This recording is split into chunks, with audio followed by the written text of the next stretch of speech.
고민을 대신 결정해 드립니다. 대신 결정하는 남자 코너입니다.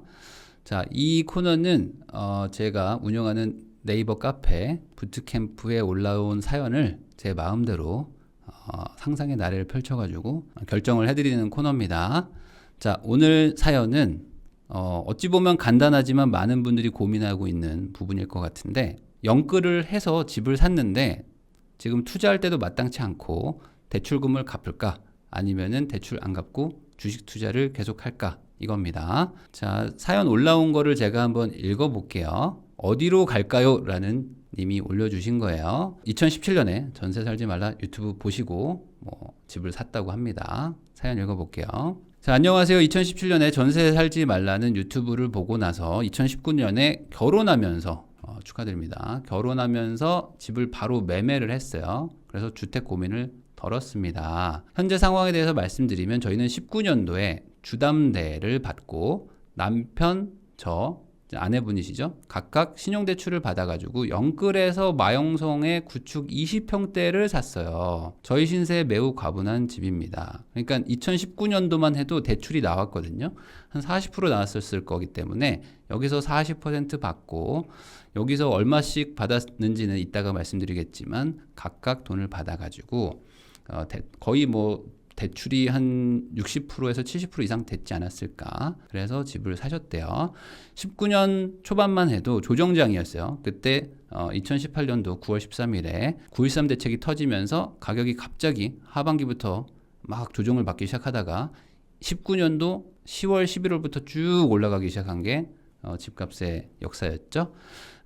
조정장 직전에 집값이 많이 오른 탓에 주변에서 이제 고점이다, 사지 마라 라고 얘기를 많이 했었어요. 그래서 당연히 전세로 가려고 했었지만, 그때 실제로 집을 알아보려고 하니까 여름부터 한 달 사이에 갑자기 전세가 막 뛰더라. 실제 그랬습니다. 이게 전세가 뛰면서 여기서 패닉이 발생을 해서 하반기에 상승한 거예요. 이게 막 올라가기 시작한 겁니다.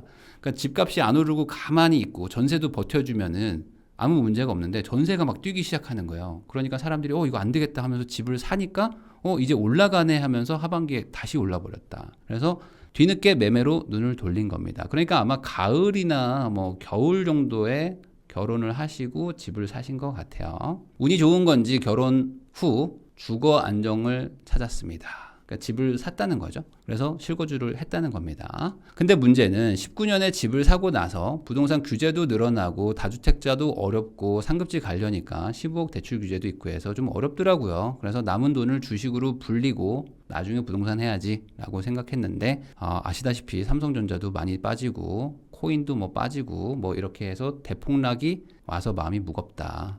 코인은 안 하고 계시대요. 그래서 저는 지금 상황에서 둘 다 어렵다, 부동산도 어렵고 주식도 어려운데 그냥 신용대출 원금이라도 갚을까요? 라는 생각을 갖고 계신 거고, 근데 남편은 아니다, 지금 대출 갚으면은 나중에 대출 규제가 점점 더 강화될 텐데 투자 기회가 생겼을 때 투자를 못한다. 그러니까 이거 갚지 말고 놔두자. 그래서 골라달라 이겁니다. 주담대나 신용대출의 원금을 갚는 게 나을지, 아니면은 계속 투자를 주식을 통해서 하면서 투자금을 남겨놓을지, 이거죠.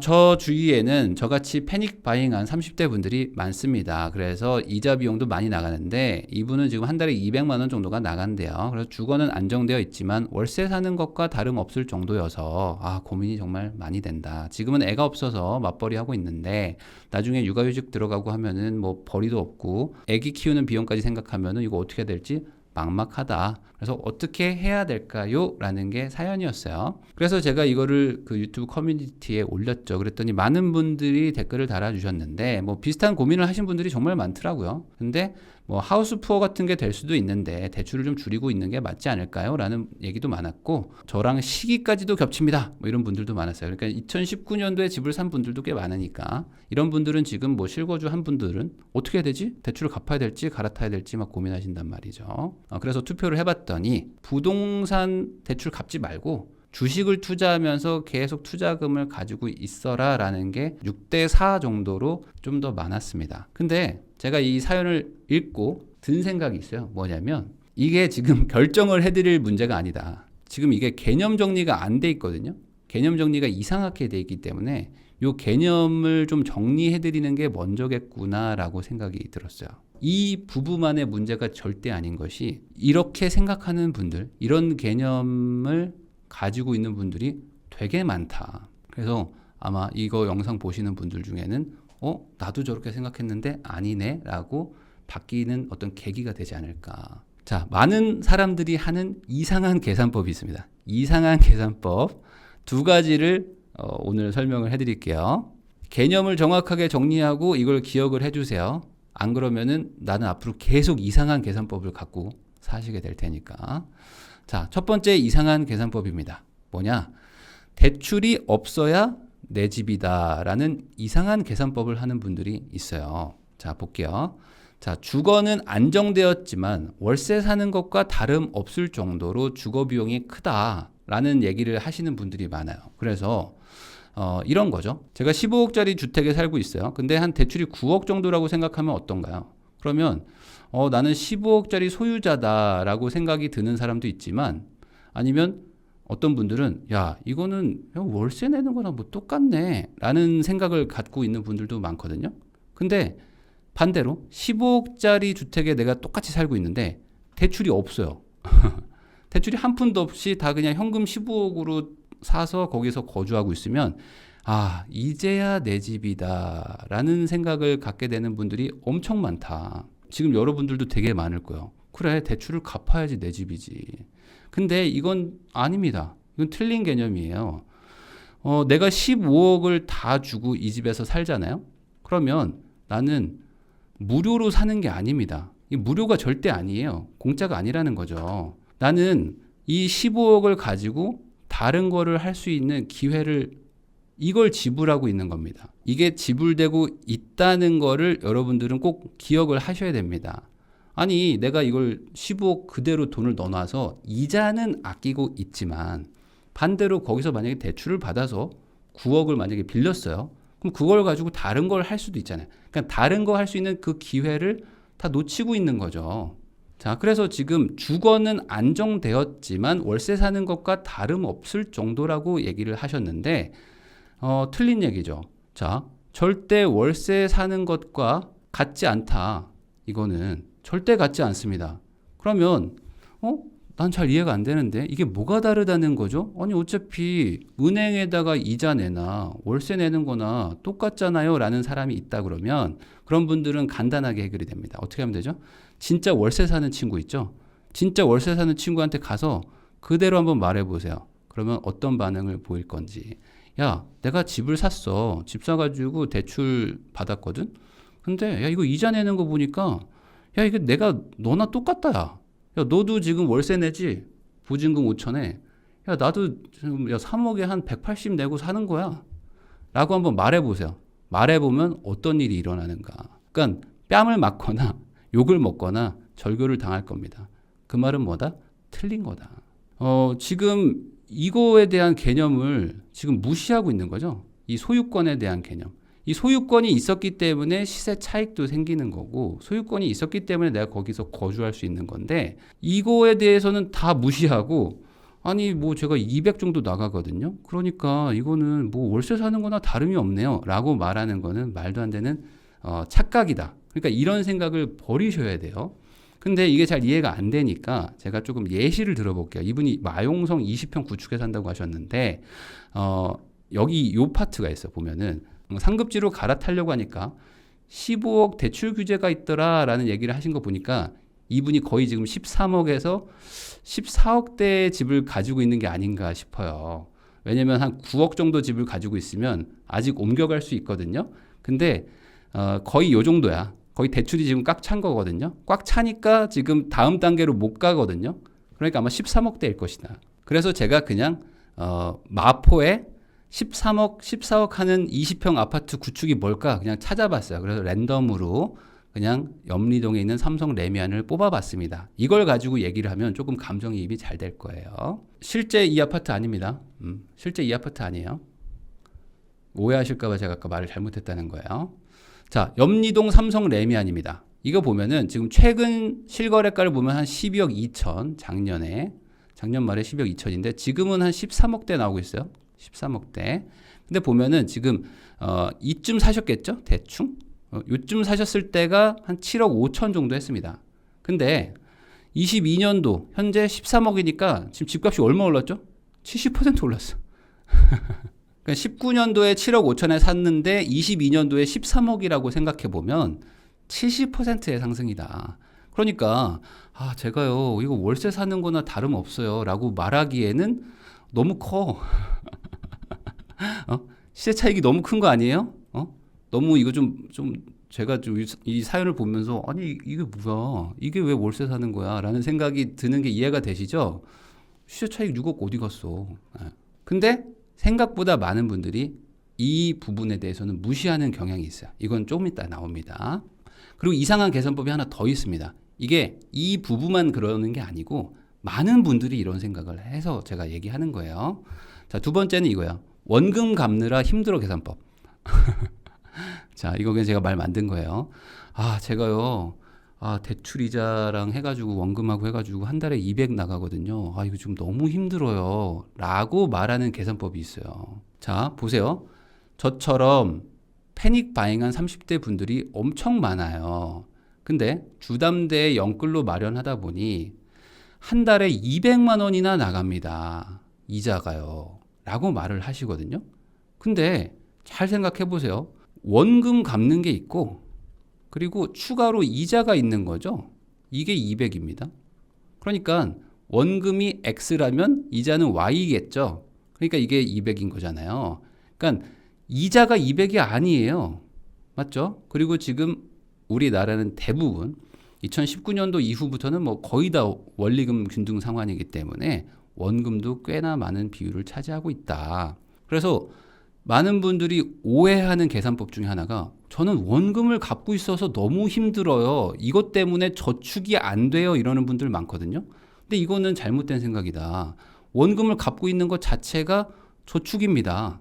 맞죠? 그래서 원금을 갚는 건 이자 내는 게 아닌데도 불구하고 원금을 갚는 게 너무 힘들어요 라고 하시는 거는 잘못됐다라는 거예요. 원금 갚는 건 힘든 게 아니에요. 그냥 저축을 하고 있는 거지. 아니 돈을 모아가지고 은행에 집어넣는 게 저축인데 빌린 돈을 갚고 있는 것도 저축인 거잖아요. 그래서 정확하게 200만 원을 내가 이자 내고 있다면 실제로는 원금 띄고 나머지만 따져봐야 된다. 그러면 지금 이 집의 월세는 얼마일까요?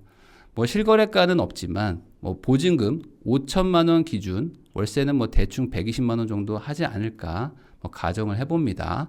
그러면 5천에 120 정도 하는 집에 지금 거주를 하고 계시니까 실제 원금 있죠? 원금이 못해도 한 60만 원 이상은 나올 거예요. 대충 따져보면. 그러면 빼고 한 130에서 140 정도 내고 계시지 않을까? 이 정도? 그러면 그냥 월세 정도 내고 계실 것 같아요. 그 이자를. 근데 거기에 더해서 이분은 지금 어떻게 하고 있죠? 이 집에 실제 실거주를 하고 있죠? 그러니까 실거주를 하고 있다는 것 자체가 뭡니까? 아니 누군가는 이 집에서 120씩 월세도 내고 사는데 나는 여기에 실거주를 하고 있으니까 남들이 120만 원 내는 집에 거주하는 비용으로 그 비용을 내고 있는 거잖아요. 어찌 보면. 그냥 내 집이니까 공짜로 사는 게 아니고 내 집에도 당연히 사는 비용이 들어간다고 그랬잖아요. 기회비용.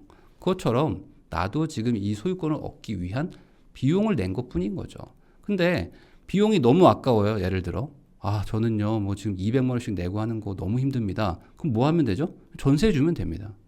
전세 주면 간단하게 해결이 되죠. 아마 여기 시세가 얼마인지는 몰라도 뭐 전세가 한 6억 정도는 하지 않을까 싶어요.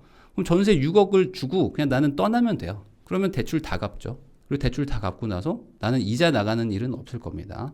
대신 내 집은 또 구해야 되겠죠. 그러니까 이거를 다르게 생각하시면 안 되고 오해하시면 안 되고 그냥 이거는 내가 여기 거주하는 비용이에요. 실거주 비용은 내는 것이다 라고 생각하면 뭐 어려울 게 없는 겁니다. 그래서 이걸 생각을 좀 바꾸셔야 돼요. 지금 월세나 다름없어요 하면서 되게 슬퍼하시는데 이런 분들이 진짜 많거든요. 그래서 월세나 다름없어요 라고 이게 슬퍼할 게 아니고 반대로 월세 사는 돈으로 소유권까지 얻었다. 그래서 내가 시세 차익도 받네? 라고 생각하는 게 맞죠.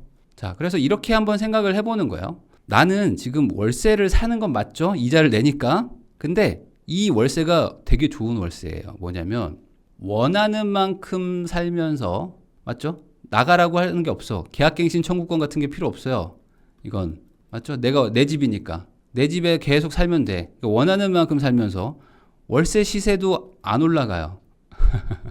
월세 시세도 안 오르는 월세에 살고 있다고 생각하면 어떻습니까? 엄청 좋은 거죠. 나는 여기서 살고 싶은 만큼 살아도 되고 시세도 안 올리는 집인 거예요. 그러면 이게 오히려 얼마나 좋은 일인가라고 생각을 해보자.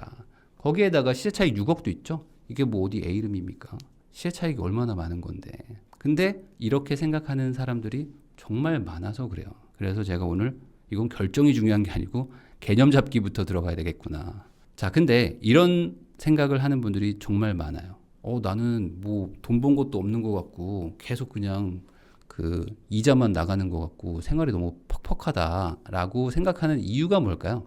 이유가 당연히 있겠죠. 바로 이것 때문입니다. 남들도 다 올랐다. 이게 가장 큰 이유예요. 그리고 제가 이렇게 뭔가 투자는 하고 있는데 남들 보면은 막 팍팍 부자가 되고 있는 것 같은데 저는 그냥 지금 1주택자로 이자만 내고 있어서 너무 답답합니다 라는 생각을 갖게 되는 거죠.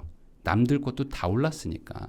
이런 얘기하는 분들 정말 많아요. 1주택자는요 올라가나 내려가나 똑같아요. 왜냐하면 내게 오르면 다른 것도 오르죠. 그리고 내게 내려가 봐야 다른 것도 내려가기 때문에 큰 의미가 없어요 라고 말하는 분들이 있는데 절대 그런 건 아니죠. 지금 부동산 시장은 무주택자냐 유주택자냐 가지고 서로 싸우고 있는 시장이 아닙니다. 이건 아니죠.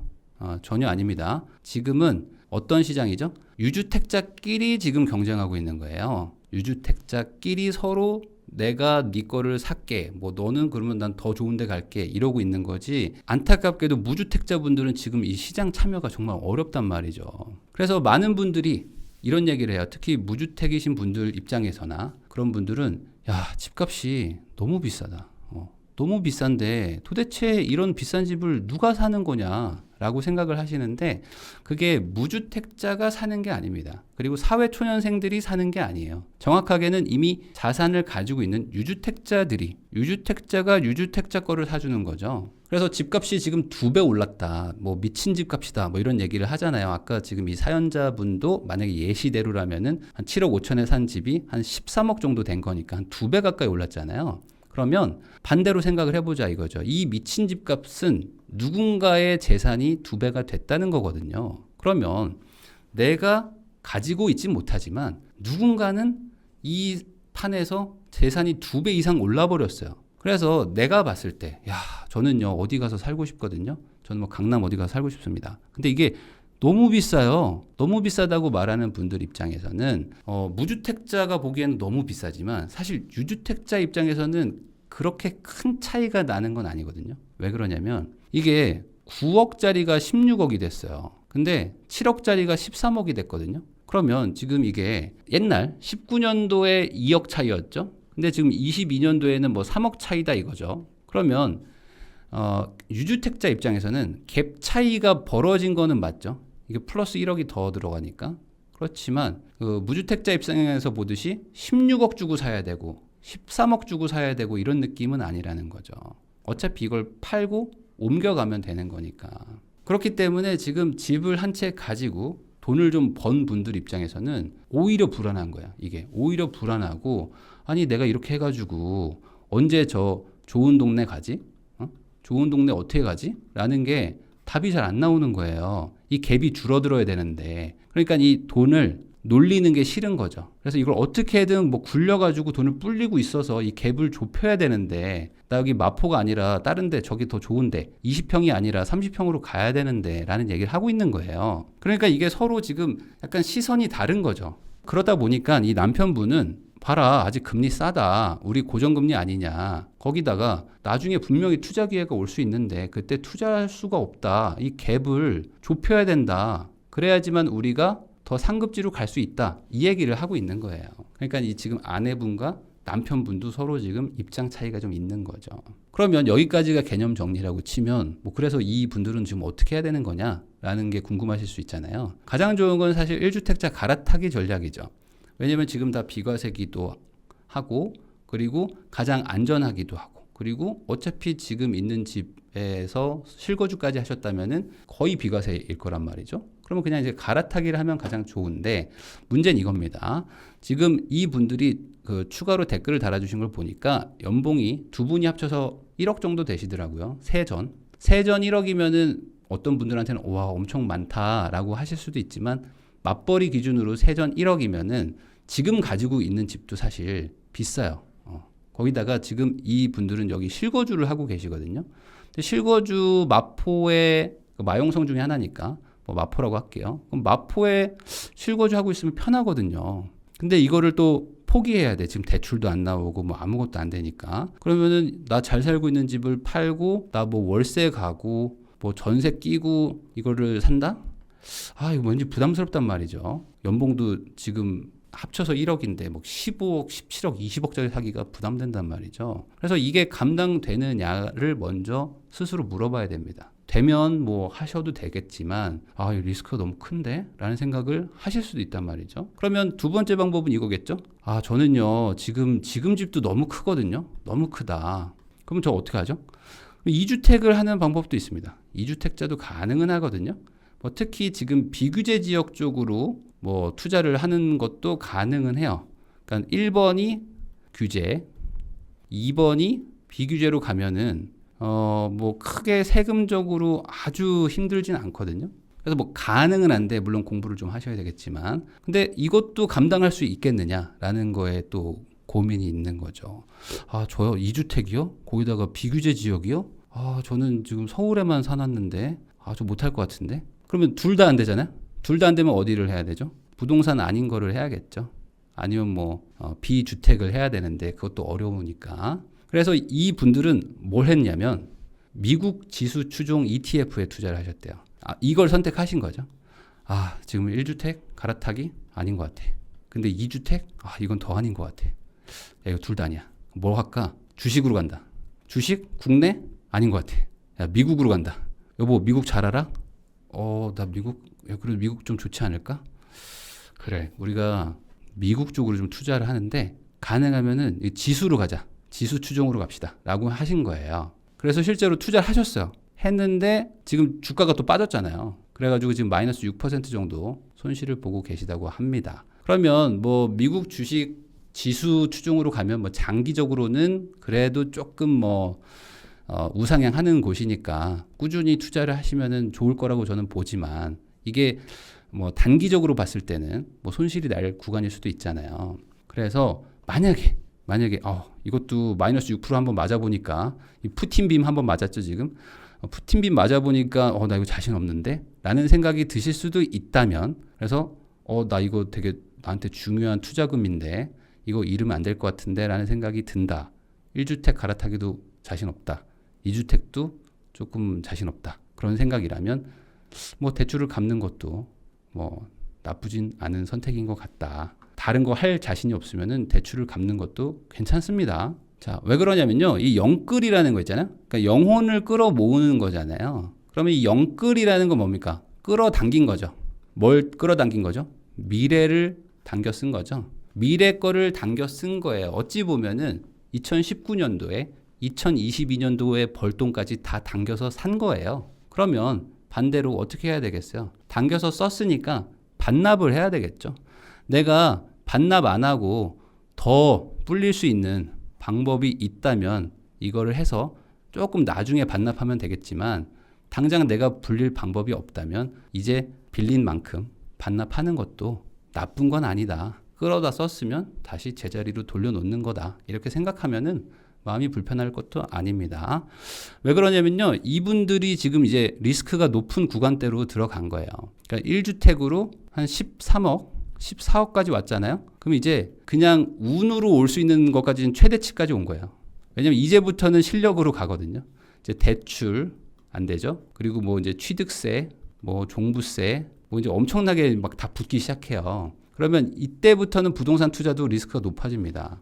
그러니까 이제 그냥은 못해요. 그냥 못하고 이제 공부해야 돼요. 이제 제가 공부하고 주식으로 가든 코인으로 가든 뭐 2주택으로 가든 갈아타기를 가든 다 이제 비용이 늘어나고 변동성이 커지기 때문에 이제부터는 쉬운 길은 없다라고 생각하시고 공부를 좀 해보자.